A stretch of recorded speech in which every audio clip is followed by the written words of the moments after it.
All right, ladies and gentlemen, the Legion of whom just had a phenomenal game against the Tampa Bay Buccaneers. Not only that, but the Detroit Lions make a unique move and put a player on IR, which is unfortunate. It's good because it provides room to get Brian Branch back on the roster without having to actually cut anybody off the secondary or bring anybody back. So that is a really good thing. As weird as it sounds, like an injury is a good thing. I don't want to make it sound like that. But I also have a concern that I want to talk about in the back half of this video. But first, let's talk about the good things. Let's talk about the good things that happen. And I want to start with a story.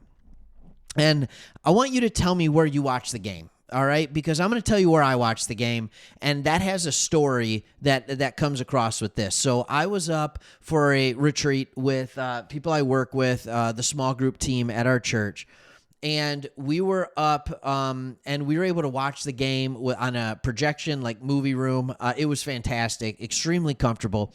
But I'm watching the game with a guy who is a Patriots fan. I'm watching the game with a guy who is a Packers fan. I'm watching the game with a Bears fan, and I'm watching the game with a Lions fan, but casual, okay? Casual Lions fan. And they're in the back row, and all I hear all game is them talking about the injuries to the Bucs wide receivers, that Egbuka's not running full speed, and that, Godwin's injured, and then Evans got hurt, and all they could say is this is a totally different game if their wide receivers are healthy. And finally I turned around and I said, what are you talking about? Our entire secondary is out. Have you ever heard of any of these players? Our top two corners are out. Our top two safeties are out. Our fourth corner's out. Our fifth corner's out. Our sixth corner just got cramps. Like, we're without everybody. And so I'm sitting here and I'm frustrated. And that is the national media's perspective on this, right?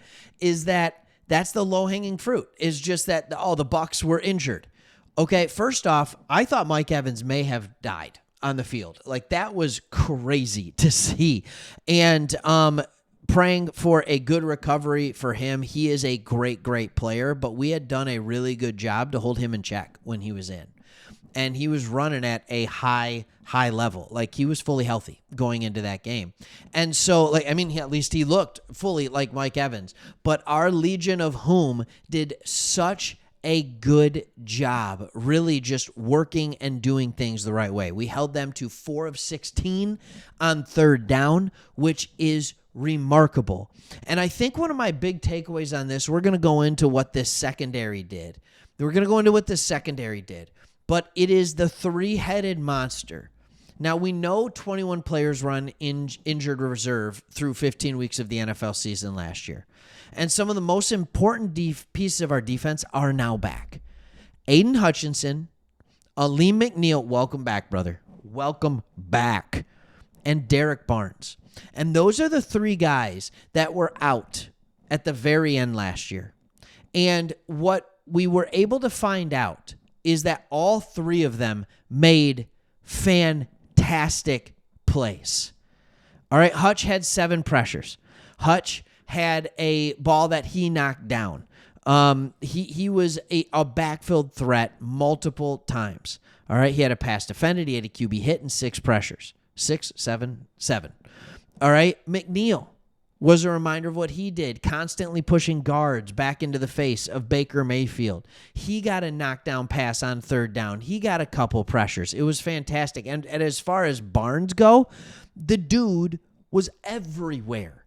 His elite athleticism showed up, and Baker Mayfield couldn't get anything done. And it's so funny because what we had become accustomed to under Aaron Glenn as the defensive coordinator has not been a problem under Kelvin Shepard, which is that mobile quarterback just getting out, scrambling out of the pocket and just getting yards after yards after yards. Lamar Jackson couldn't do it. Baker Mayfield couldn't do it and extend the plays with their legs. There is a difference here to the way he attacks it. And then you have our defense that just was fantastic. And here's what I love. When you look at our defense and you look at the defensive grades, look who the top players are. Tyrus Wheat Only played 8 snaps, but played him well. Nick Whiteside, how are you? I might do another video on this dude. Coming out of Saginaw Valley State, playing at such a high caliber. All right, Rock Yassin was having a great game. He gets hurt, and now it's like, all right, Nick Whiteside, you're in. Made play after play, and you just kept waiting, right? You just kept waiting for these guys to give up a big play, and they didn't. They just didn't do it. All right, then you love that you have your big players, your trusty, reliable guys, Jack Campbell, Aiden Hutchinson. Reeder played very little because we knew he was limited. Lauren Strickland came in and played well. Roy Lopez, Anzalone, Tyleek Williams with one of his better games. But then you get the other guys, Arthur Mollett, Thomas Harper. Like these guys, Thomas Harper was in there a lot, and he played well. He played well. All right, his tackling grade was actually his highest grade. I was so proud of him for that. Zach Cunningham, we can talk about this. He was the guy that was placed on IR. And so him going to IR, he had missed a few weeks due to a hamstring injury. He came back. He had played, I think it was 15 special team snaps, and then he had played 3 defensive snaps when he got hurt.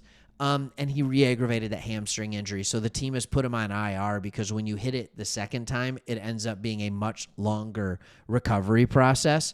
But what I love about this is that the guys that we've needed in the past, the Amik Robertson, the El-Kadim Muhammad, they didn't have wonderful games. They didn't have bad games, but they didn't have wonderful games, but the other guys stepped up. And now we've got another week to get healthy. The defense is looking good. Kelvin Shepard has that unit playing really, really well. Here's my concern, and answer this question for me. Do you have any concern about the offense? Do you have any concern about the offense? Jared Goff has not looked like himself the last few weeks. We have refused to take deep downfield shots, even though we have Jamison Williams on our team, even though we have a vertical threat at tight end in Laporta, even though we have St. Brown who can do anything. It just feels like the entire defense or the entire offense is just, it's tight, right? Like everything is close in the formation. We're doing it, yeah, and you should get the ball to Gibbs, like, and you should dump the ball off to him and St. Brown, but we're losing the ability to go downfield. And I thought it was because of a lack of trust in the offensive line. When Taylor Decker hurt his shoulder, we just didn't trust what was happening with the left tackle, so we weren't going to have longer developing plays and things like that. But I'm starting to wonder if we just have a throw the ball downfield problem. We're 0 for 19, 0 for 20, something like that on 3rd and 10 or longer. That's terrible, obviously. There's a couple of concerns. We have a bye week to get it fixed. I'm sure we'll talk more about this during the bye, but I just wanted to throw that out there and kind of see what your thoughts were on that as well. But just how could you not be excited that we took a team that was 5-1?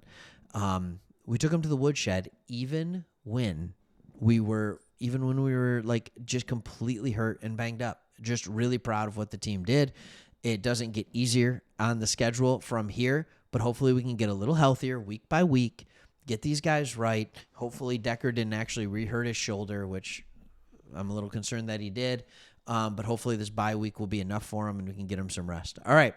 Thanks for watching. See you on the next one.